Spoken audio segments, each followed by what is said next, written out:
Irmãos e irmãs, a igreja celebra neste dia a solenidade do Santíssimo Corpo e Sangue de Nosso Senhor Jesus Cristo.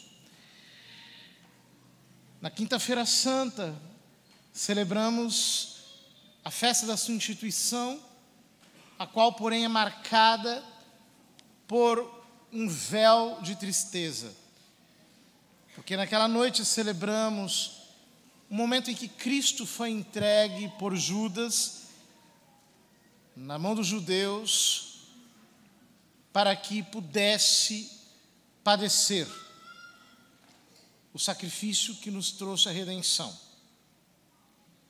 Não convinha, portanto, naquela ocasião, que a igreja manifestasse de maneira pública, veemente, ostensiva, festiva, a sua fé na Santíssima Eucaristia.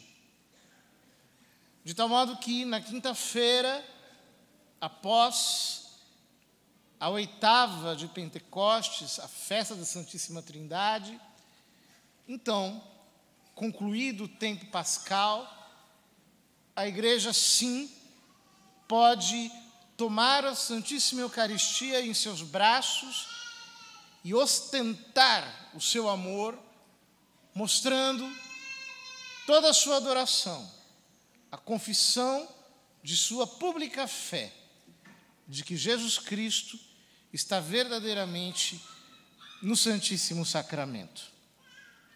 Ora, esta é uma fé apostólica, no sentido de que Nosso Senhor mesmo, na noite em que instituiu este sacramento, disse: tomai dele e comei, pois isto é o meu corpo. E tomando o cálice, disse: tomai dele e bebei, pois este é o cálice do meu sangue. E a igreja sempre interpretou essas palavras de maneira literal. Os primeiros testemunhos, ainda na era apostólica, são de uma fé real, na presença de Cristo, sob o véu do sacramento. Já São Paulo, na carta aos Coríntios, diz que quem comer indignamente deste pão, quem beber indignamente deste cálice, bebe a sua própria condenação, come a sua própria condenação. Ele fala em linguagem literal.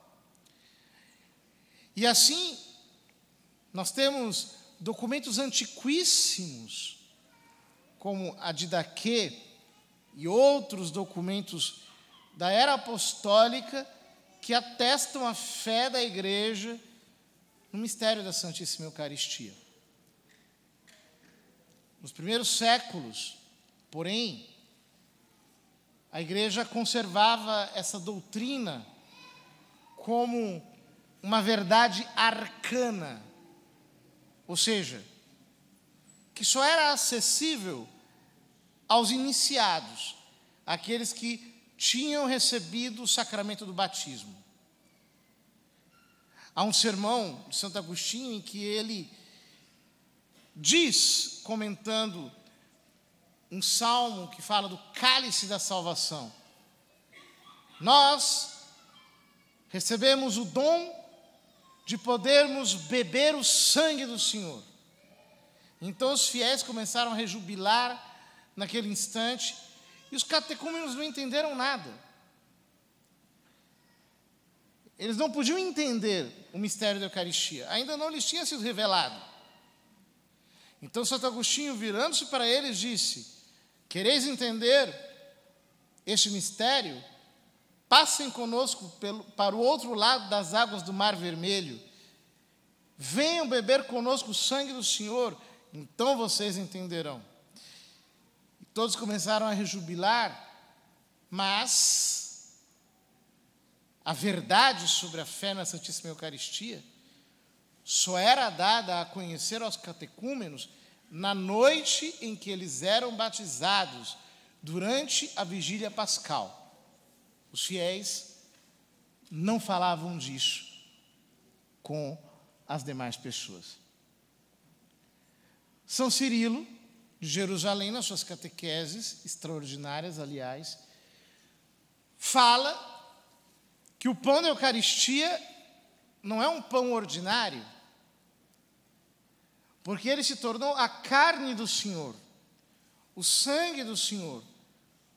Por isso não pode ser tomado de maneira ordinária, mas deve ser tomado em adoração. E os padres da igreja, unanimemente, todos eles, manifestaram sempre a fé católica na Santíssima Eucaristia. Fé que foi, aos poucos, se desenvolvendo, foi se tornando cada vez mais sensível, clara. No começo, por exemplo, não havia sacrários nas igrejas. Mas, para que se levasse a comunhão para os enfermos, a Eucaristia foi sendo conservada em tabernáculos. Os fiéis foram percebendo que era oportuno rezar diante do tabernáculo e recebiam graças de Deus ao rezarem diante da Eucaristia. E então começou o culto eucarístico fora da missa.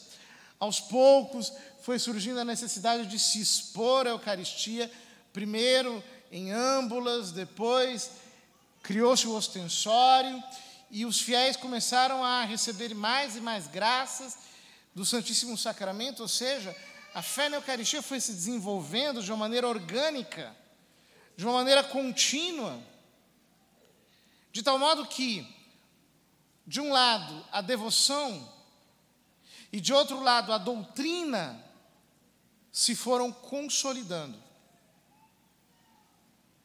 Cremos sempre na mesma verdade.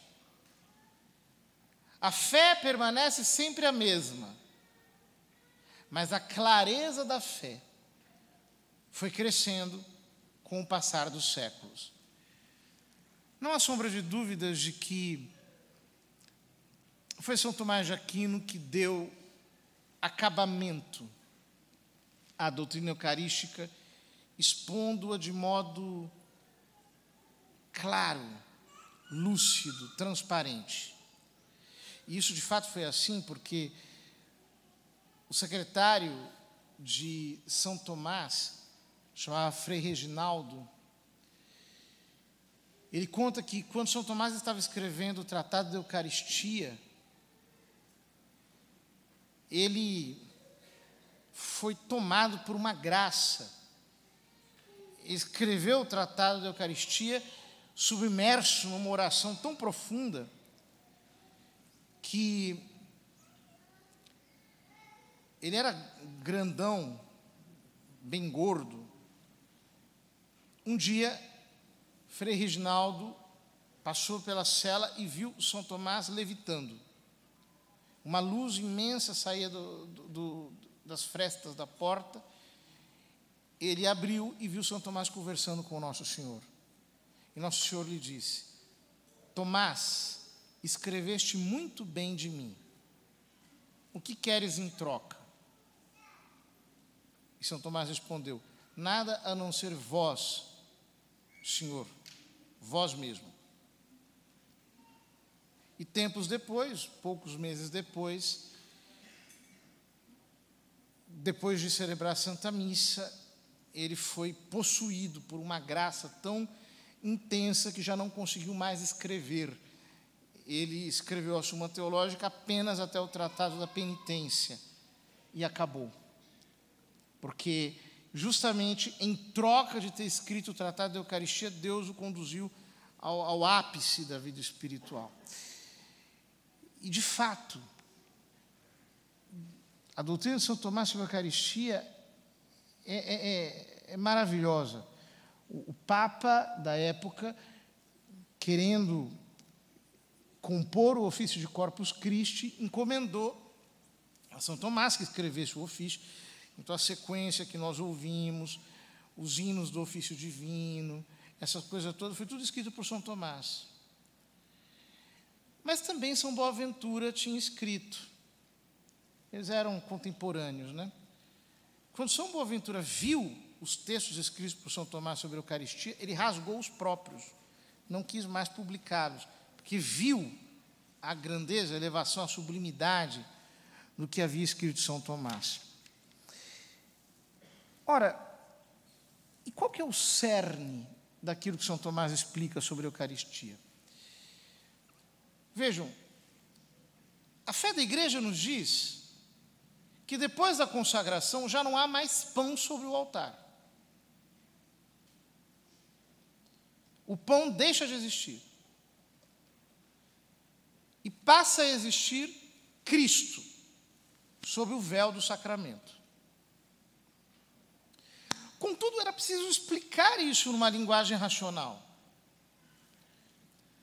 para que os cristãos possam entender de maneira clara o mistério que ali sucede. Ora, fazendo uso da filosofia aristotélica, que tem conceitos metafísicos muito bem delimitados, São Tomás explicou a mutação que acontece na hora da consagração através do termo transubstanciação. O que significa isso? Todas as coisas são compostas de substância e acidentes. A palavra substância vem das duas palavras substare, em latim, ou seja, aquilo que está por baixo. É aquilo que, em uma coisa, digamos assim, é o que a coisa é em si mesma. Então, nós, por exemplo, falamos de um cachorro, de um gato, de um pão, de uma mesa. Estes são nomes que designam substâncias. Acidentes, porém, são aqueles aspectos de uma coisa que não são a própria coisa, mas que estão nela, por assim dizer. Por exemplo, a cor. Se a gente se bronzeia no sol, a gente muda de cor um pouco. Mas a gente não se torna menos a gente por mudar um pouco de cor. O tamanho, né? Se a gente come muito, o tamanho aumenta. Se a gente faz dieta, o tamanho diminui. Mas nós continuamos sendo nós mesmos. O cheiro, a mesma coisa. Um pão, por exemplo, pode ficar embolorado, pode apodrecer, muda o cheiro. Uma comida qualquer pode estar mais cheirosa, menos cheirosa.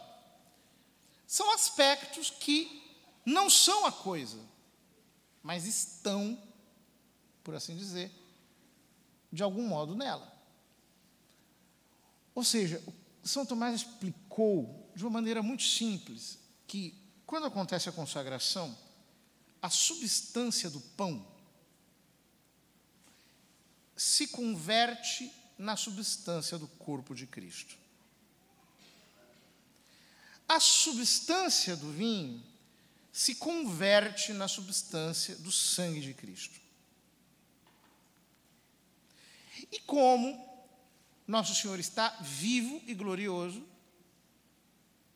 em cada uma das espécies está Cristo inteiro, porque isso nele está unido: corpo, sangue, alma e divindade. O que remanesce, o que permanece do pão, são apenas os acidentes, ou seja, as aparências. Então, o tamanho, a cor, a figura, o gosto, o cheiro, o peso. Por que Cristo realiza esse milagre desse modo? Justamente para se nos dar em alimento, para se entregar a nós em alimento. Ou seja, ele assume a aparência do pão e a aparência do vinho, no sentido de que já não há mais pão, já não há mais vinho, mas aqueles sinais do pão e do vinho sinalizam a presença dele, justamente para se dar a nós em alimento, para que nós possamos nos alimentar dele. Mas é ele mesmo, é ele realmente presente. E São Tomás explica algo que é extraordinário. Ele explica que como a substância do pão se converte na substância de Cristo, e a substância do vinho também, aqueles acidentes do pão e do vinho, eles permanecem ali como que suspensos, sem um sujeito próprio, revestindo, por assim dizer, a substância que é Nosso Senhor ali presente na Sagrada Eucaristia. Esses termos, queridos irmãos, eles não são termos assim, meramente teológicos, não são uma espécie de frescura terminológica, que a gente utiliza assim, simplesmente como se fosse uma manifestação de pedantismo. Não! Eles mostram a seriedade da doutrina da Eucaristia. Isso não é uma brincadeira. Não é um símbolo, não é uma metáfora. Há uma mudança no ser, na ordem do ser. O pão passa a ser o corpo de Cristo. O vinho passa a ser o sangue de Cristo. Ou seja, há uma mudança real na ordem do ser.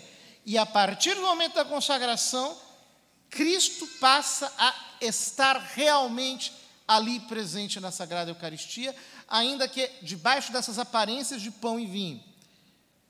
Ele realmente passa a estar ali. Ele é presente ali.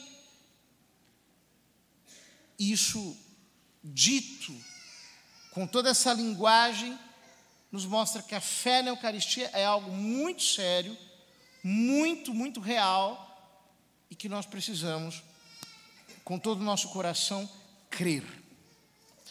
Ora, São Tomás diz umas coisas muito bonitas aqui nesse hino chamado Lauda Sion, que explicam melhor essa verdade.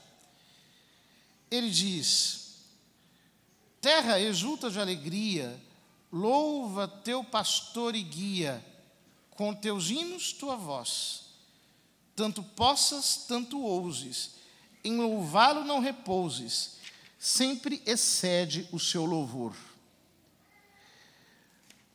Hoje a igreja te convida ao pão vivo que dá vida, vem com ele celebrar este pão que o mundo creia, por Jesus na Santa Ceia, foi entregue aos que escolheu. Em palavras muito simples, ele explica por que este mistério é um mistério de fé.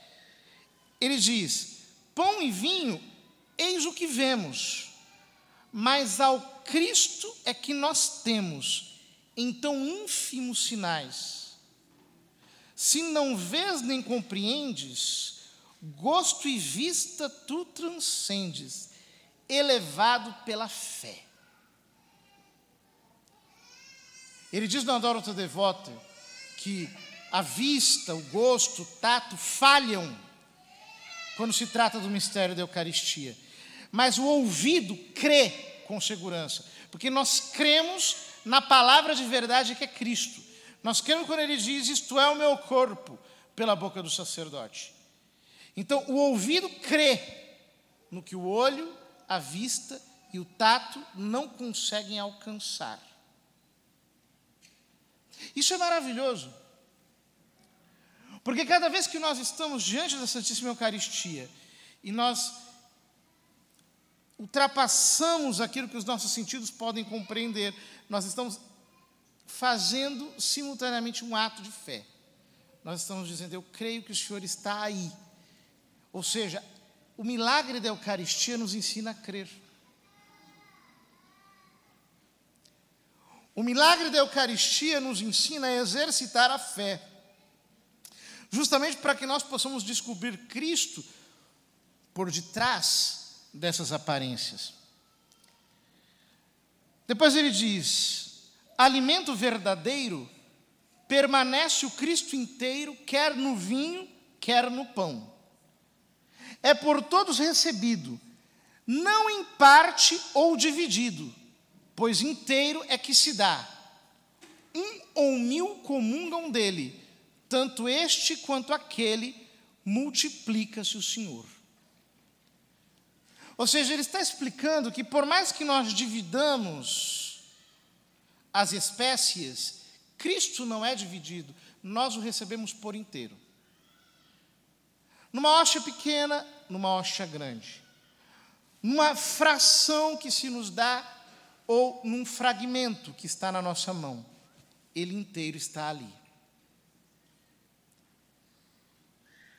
Com quanto zelo nós deveríamos, portanto, comungar? E quantas pessoas não percebem a grandeza disso e deixam que se escapem pequenos fragmentos do corpo do Senhor. Ele está inteiro ali. Nós não podemos desprezá-lo. Mas ele se dá de maneira irrestrita. E esse é o milagre que escandaliza. Diz São Tomás: dá-se ao bom como ao perverso, mas o efeito é bem diverso.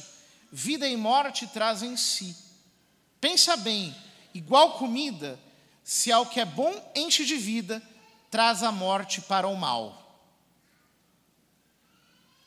E aqui vem a advertência para aqueles que comungam em pecado, que jamais deveriam fazê-lo, pois se a Eucaristia é remédio de salvação para quem comunga dela dignamente, é alimento de condenação para aquele que a recebe em pecado grave. Eis a hóstia dividida. Quem hesita, quem duvida, como é todo autor da vida, a partícula também.